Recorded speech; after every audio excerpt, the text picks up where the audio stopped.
The Cloak by Nikolai Gogol. Audiobook, Part 3. All that day, for the first time in his life, he never went near the department. The next day he made his appearance, very pale, and in his old cape, which had become even more shabby. The news of the robbery of the Cloak touched many, although there were some officials present who never lost an opportunity, even such a one as the present, of ridiculing Akaky Akakievich. They decided to make a collection for him on the spot, but the officials had already spent a great deal in subscribing for the director's portrait and for some book, at the suggestion of the head of that division, who was a friend of the author, and so the sum was trifling.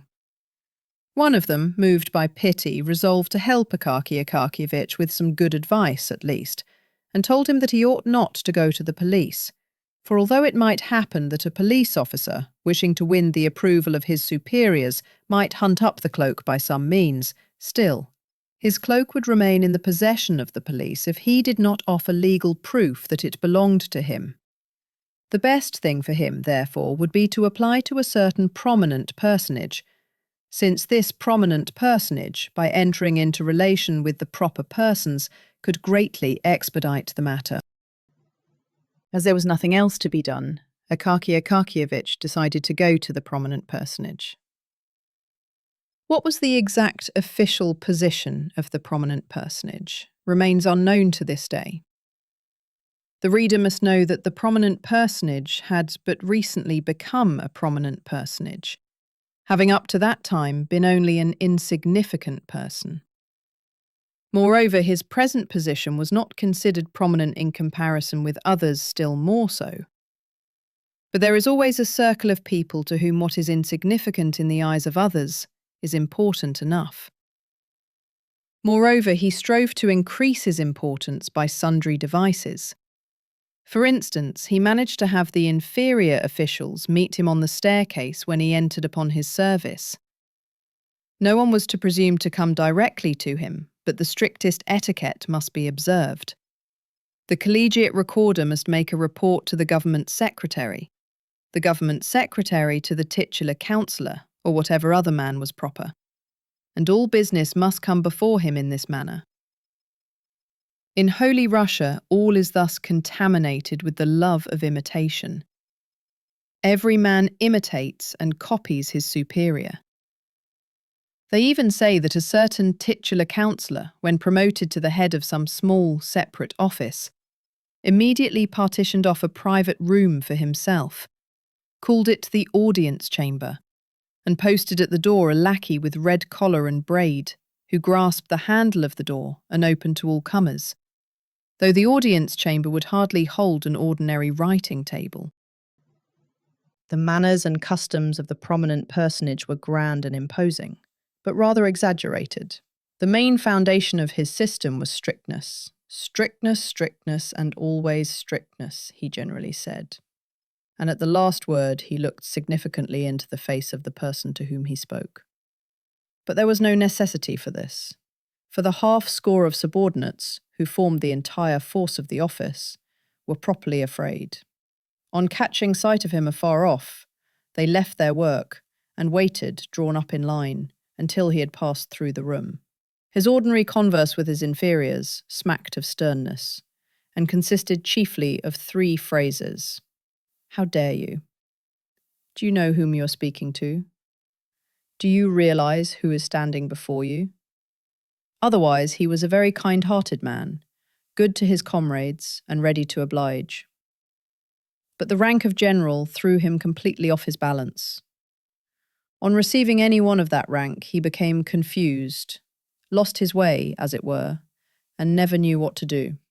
If he chanced to be amongst his equals, he was still a very nice kind of man, a very good fellow in many respects, and not stupid. But the very moment that he found himself in the society of people but one rank lower than himself, he became silent, and his situation aroused sympathy, the more so as he felt himself that he might have been making an incomparably better use of his time. In his eyes there was sometimes visible a desire to join some interesting conversation or group, but he was kept back by the thought, Would it not be a very great condescension on his part? Would it not be familiar? And would he not thereby lose his importance? And in consequence of such reflections, he always remained in the same dumb state, uttering from time to time a few monosyllabic sounds, and thereby earning the name of the most wearisome of men.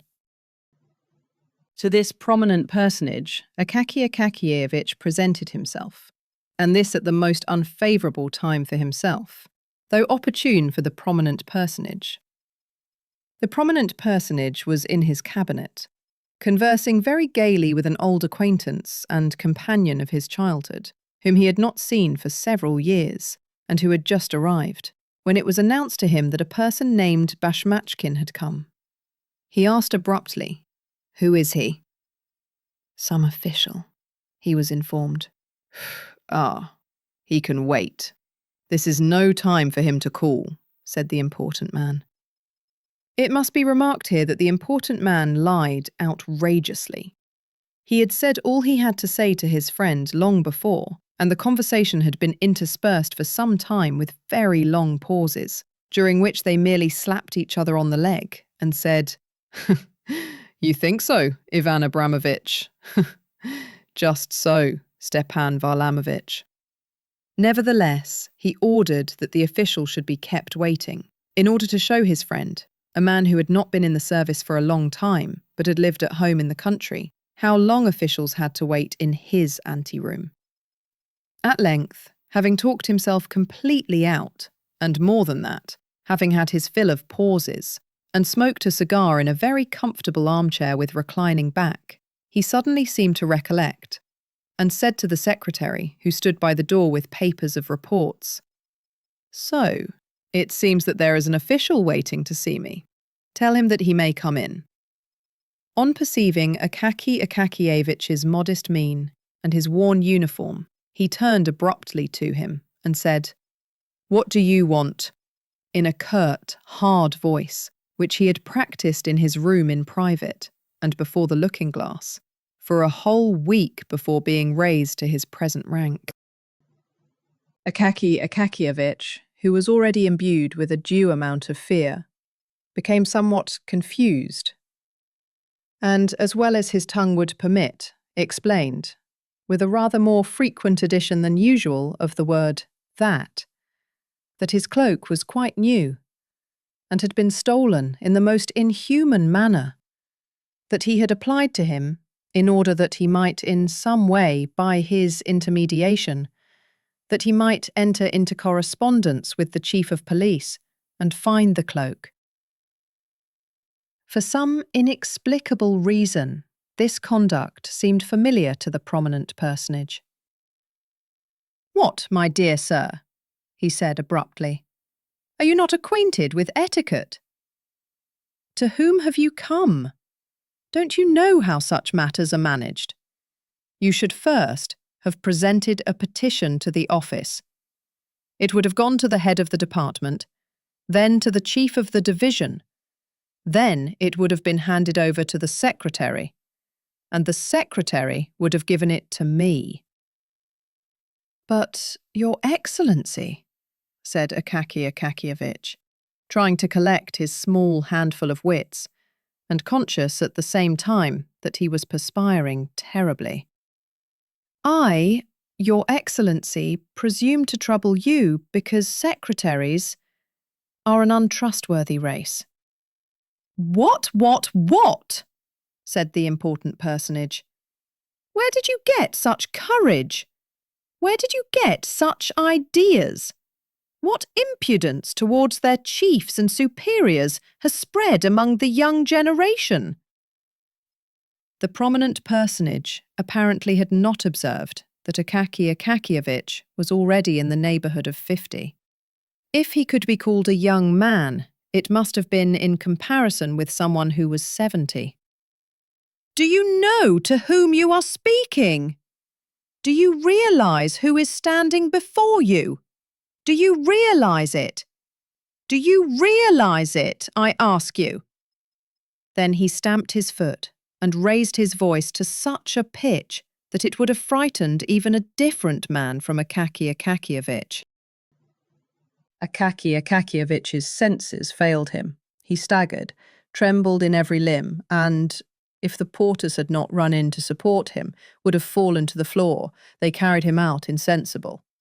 But the prominent personage, gratified that the effect should have surpassed his expectations, and quite intoxicated with the thought that his word could even deprive a man of his senses, glanced sideways at his friend in order to see how he looked upon this, and perceived, not without satisfaction, that his friend was in a most uneasy frame of mind, and even beginning on his part to feel a trifle frightened.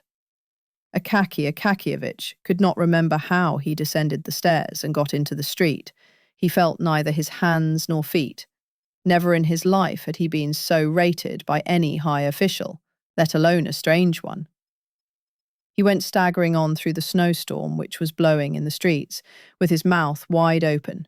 The wind, in St. Petersburg fashion, darted upon him from all quarters and down every cross street. In a twinkling it had blown a quinsy into his throat, and he reached home, unable to utter a word. His throat was swollen, and he lay down on his bed. So powerful is sometimes a good scolding. The next day a violent fever developed. Thanks to the generous assistance of the St. Petersburg climate, the malady progressed more rapidly than could have been expected, and when the doctor arrived, he found, on feeling the sick man's pulse, that there was nothing to be done, except to prescribe a poultice, so that the patient might not be left entirely without the beneficent aid of medicine. But at the same time, he predicted his end in 36 hours. After this, he turned to the landlady and said, "And as for you, don't waste your time on him. Order his pine coffin now, for an oak one will be too expensive for him." Did Akaky Akakievich hear these fatal words? And if he heard them, did they produce any overwhelming effect upon him? Did he lament the bitterness of his life? We know not, for he continued in a delirious condition. Visions incessantly appeared to him, each stranger than the other. Now he saw Petrovich and ordered him to make a cloak with some traps for robbers, who seemed to him to be always under the bed, and he cried every moment to the landlady to pull one of them from under his coverlet. Then he inquired why his old mantle hung before him when he had a new cloak. Next, he fancied that he was standing before the prominent person, listening to a thorough setting down and saying, "Forgive me, Your Excellency." But at last he began to curse, uttering the most horrible words, so that his aged landlady crossed herself, never in her life having heard anything of the kind from him, and more so as these words followed directly after the words, "Your Excellency." Later on he talked utter nonsense, of which nothing could be made, all that was evident being that these incoherent words and thoughts hovered ever about one thing, his cloak. At length, poor Akaky Akakievich breathed his last. They sealed up neither his room nor his effects, because, in the first place, there were no heirs, and, in the second, there was very little to inherit beyond a bundle of goose quills, a quire of white official paper, 3 pairs of socks, 2 or 3 buttons which had burst off his trousers, and the mantle, already known to the reader. To whom all this fell, God knows. I confess that the person who told me this tale took no interest in the matter. They carried Akaky Akakievich out and buried him. And St. Petersburg was left without Akaky Akakievich, as though he had never lived there. A being disappeared who was protected by none, dear to none, interesting to none, and who never even attracted to himself the attention of those students of human nature who omit no opportunity of thrusting a pin through a common fly and examining it under the microscope. A being who bore meekly the gibes of the department, and went to his grave without having done one unusual deed, but to whom nevertheless, at the close of his life, appeared a bright visitant in the form of a cloak, which momentarily cheered his poor life, and upon him thereafter an intolerable misfortune descended, just as it descends upon the heads of the mighty of this world. Several days after his death, the porter was sent from the department to his lodgings, with an order for him to present himself there immediately, the chief commanding it. But the porter had to return unsuccessful, with the answer that he could not come. And to the question annoyed, why, replied, "Well, because he is dead. He was buried 4 days ago." In this manner did they hear of Akaky Akakievich's death at the department. And the next day a new official sat in his place, with a handwriting by no means so upright, but more inclined and slanting. But who could have imagined that this was not really the end of Akaky Akakievich, that he was destined to raise a commotion after death, as if in compensation for his utterly insignificant life? But so it happened, and our poor story unexpectedly gains a fantastic ending.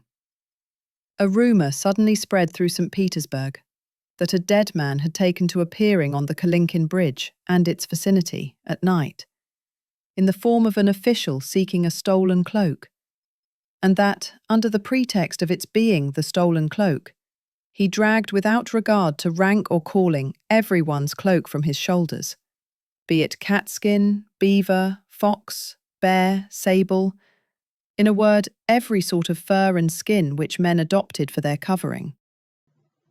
One of the department officials saw the dead man with his own eyes and immediately recognized in him Akaky Akakievich. This, however, inspired him with such terror that he ran off with all his might, and therefore did not scan the dead man closely, but only saw how the latter threatened him from afar with his finger.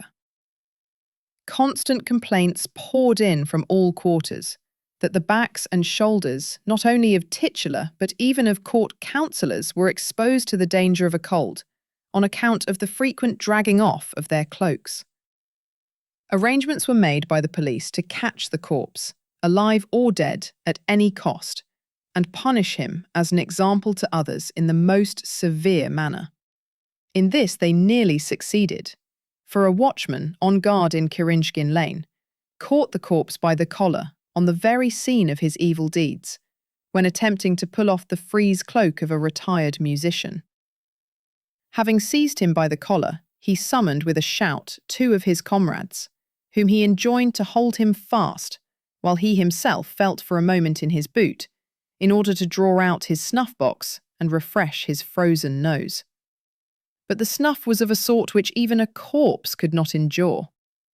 The watchman, having closed his right nostril with his finger, had no sooner succeeded in holding half a handful up to the left than the corpse sneezed so violently that he completely filled the eyes of all 3. While they raised their hands to wipe them, the dead man vanished completely, so that they positively did not know whether they had actually had him in their grip at all. Thereafter the watchmen conceived such a terror of dead men that they were afraid even to seize the living, and only screamed from a distance, "Hey there, go your way!" So the dead official began to appear even beyond the Kalinkin Bridge, causing no little terror to all timid people. But we have totally neglected that certain prominent personage who may really be considered as the cause of the fantastic turn taken by this true history. First of all, justice compels us to say that after the departure of poor annihilated Akaky Akakievich, he felt something like remorse. Suffering was unpleasant to him, for his heart was accessible to many good impulses, in spite of the fact that his rank often prevented his showing his true self. As soon as his friend had left his cabinet, he began to think about poor Akaky Akakievich, and from that day forth, poor Akaky Akakievich, who could not bear up under an official reprimand, recurred to his mind almost every day. The thought troubled him to such an extent that a week later he even resolved to send an official to him to learn whether he really could assist him. And when it was reported to him that Akaky Akakievich had died suddenly of fever, he was startled, hearkened to the reproaches of his conscience, and was out of sorts for the whole day. Wishing to divert his mind in some way, and drive away the disagreeable impression, he set out that evening for one of his friends' houses, where he found quite a large party assembled. What was better, nearly everyone was of the same rank as himself, so that he need not feel in the least constrained.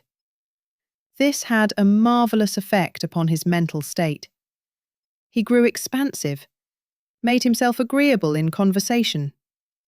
In short, he passed a delightful evening. After supper, he drank a couple of glasses of champagne. Not a bad recipe for cheerfulness, as everyone knows. The champagne inclined him to various adventures, and he determined not to return home, but to go and see a certain well-known lady of German extraction, Karolina Ivanovna. A lady, it appears, with whom he was on a very friendly footing. It must be mentioned that the prominent personage was no longer a young man, but a good husband and respected father of a family. 2 sons, one of whom was already in the service, and a good-looking 16-year-old daughter, with a slightly arched but pretty little nose, came every morning to kiss his hand and say, "Bonjour, papa." His wife, a still fresh and good-looking woman, first gave him her hand to kiss, and then, reversing the procedure, kissed his. But the prominent personage, though perfectly satisfied in his domestic relations, considered it stylish to have a friend in another quarter of the city. This friend was scarcely prettier or younger than his wife, but there are such puzzles in the world, and it is not our place to judge them.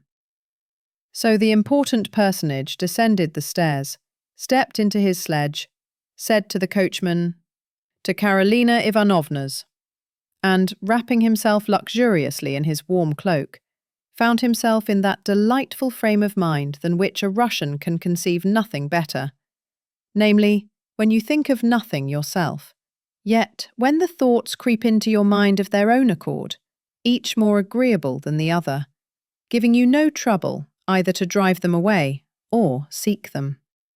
Fully satisfied, he recalled all the gay features of the evening just past, and all the mots which had made the little circle laugh. Many of them he repeated in a low voice, and found them quite as funny as before, so it is not surprising that he should laugh heartily at them. Occasionally, however, he was interrupted by gusts of wind, which, coming suddenly, God knows whence or why, cut his face, drove masses of snow into it, filled out his cloak collar like a sail, or suddenly blew it over his head with supernatural force, and thus caused him constant trouble to disentangle himself. Suddenly, the important personage felt someone clutch him firmly by the collar. Turning round, he perceived a man of short stature, in an old, worn uniform, and recognised, not without terror, Akaky Akakievich. The official's face was white as snow, and looked just like a corpse's. But the horror of the important personage transcended all bounds, when he saw the dead man's mouth open, and heard it utter the following remarks, while it breathed upon him the terrible odour of the grave. "Ah, here you are at last. I have you, that, by the collar. I need your cloak. You took no trouble about mine, but reprimanded me. So now give up your own." The pallid, prominent personage almost died of fright.